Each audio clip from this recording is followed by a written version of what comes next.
Assalamualaikum warahmatullahi wabarakatuh. Selamat pagi, siang, malam semuanya.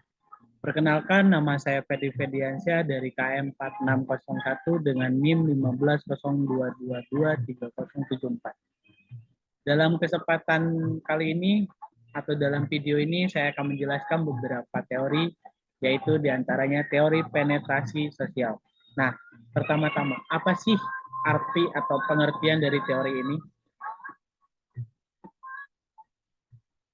Nah, pengertian dari teori penetrasi sosial adalah proses ikatan yang menggerakkan sebuah hubungan dari yang ringan menjadi hubungan yang intim. Ibaratkan kita mengenal seseorang dari yang awalnya tidak kenal menjadi kenal. Nah, lalu terdapat beberapa tahapan dari teori ini, diantaranya yaitu pertama, tahapan orientasi. Nah, dalam tahapan ini bisa disebut adalah tahapan obrolan ringan atau kesan pertama. Jadi ini tuh kayak tahapan pertama kita mengenal seseorang, pertama kali kita bertemu, pertama kali kita menanyakan nama dia dan sebagainya. Dan maksudnya dan sebagai lainnya. Nah, setelah tahapan ini terdapat tahapan selanjutnya yaitu tahapan pertukaran afektif eksplorasi. Nah, dalam tahapan ini mulai mengungkapkan lebih banyak tentang diri mereka sendiri, tetapi tahapan tersebut berada dalam pertemanan. Nah, dalam tahapan ini kita setelah menanyakan, setelah tahu namanya dia siapa, lalu rumahnya di mana. Nah, tahapan itu kita mulai mengenal ibaratnya tentang makanan kesukaan dia apa, film tentang dia apa, lalu musik musik yang dia sukai apa. Nah, dalam tahapan ini bisa disebut tahapan yang mulai lebih inti lagi gitu. Nah, lalu yang ketiga ada tahapan penukaran afektif, yaitu tahapan mulai memberi tahu tentang masalah pribadi maupun hal privasi.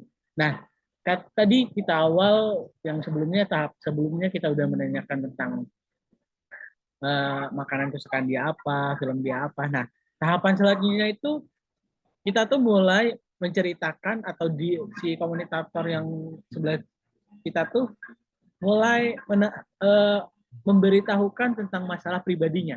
Ibaratkan masalah keluarganya apa, terus masalah pribadinya gimana, kita mulai saling tukar satu sama lain. Nah, ini bisa disebut dengan tahapan pertukaran afektif. Lalu yang ketiga, maksud saya yang terakhir adalah pertukaran yang stabil. Nah, dalam tahapan ini mulai nyaman dan mulai berbagi kehidupan dengan masing-masing.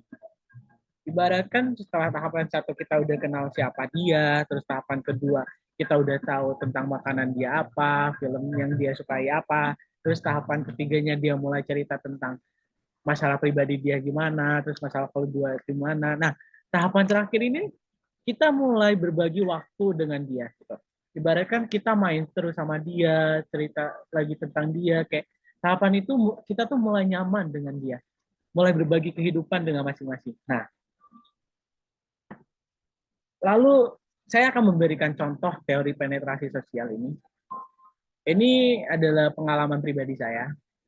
Jadi waktu saya MPLS, saya melihat seseorang gitu, seorang wanita.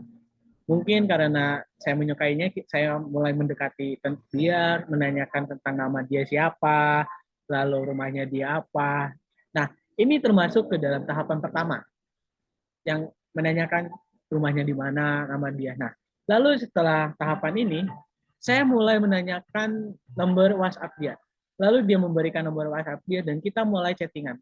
Nah, dalam chattingan itu kita mulai tentang menanyakan, saling bertukar pikiran tentang makanan kesukaan dia apa. Terus dia menanyakan makanan kesukaan saya apa. Lalu dia juga menanyakan tentang film kesukaan aku apa, dan saya juga menanyakan tentang film itu.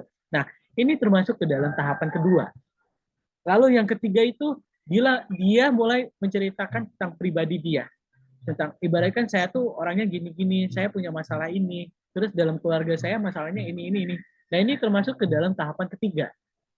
Lalu tahapan terakhir adalah tahapan stabil, saya dan dia itu mulai berbagi waktu tentang kehidupan gitu. Ibaratkan kita mulai sering-sering main, terus saya sering mulai main ke rumah dia dan sebagai halnya.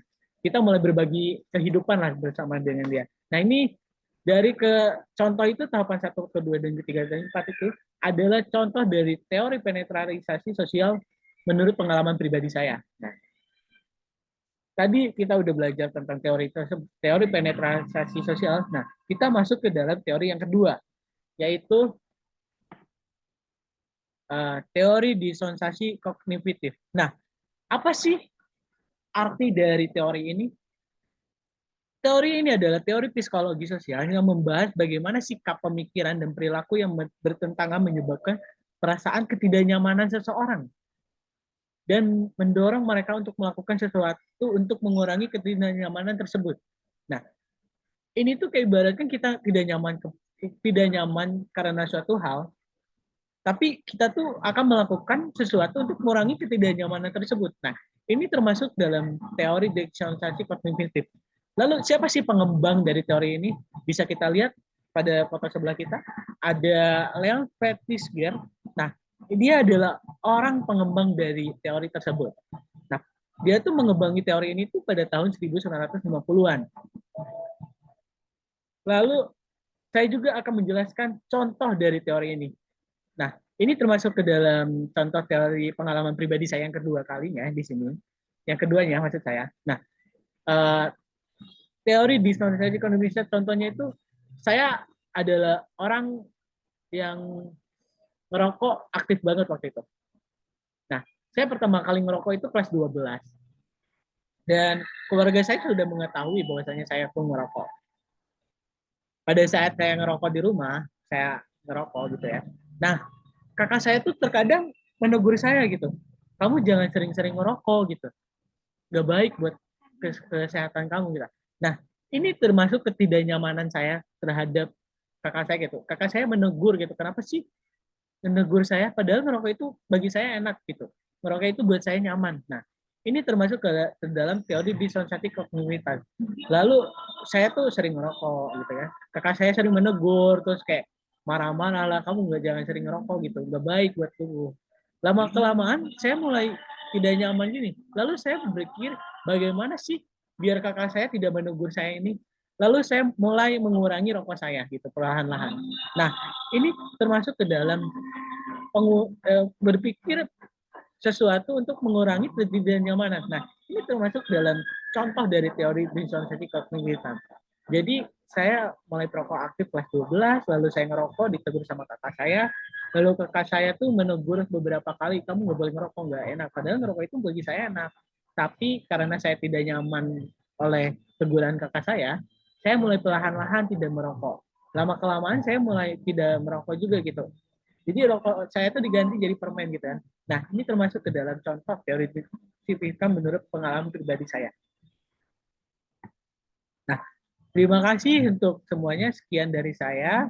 Maaf bila kedua teori tersebut ada kayak kalian kurang paham atau bagaimanapun itu, dan ada kata-kata saya yang berepotan atau kata-kata yang tidak mengerti. Wassalamualaikum warahmatullahi wabarakatuh.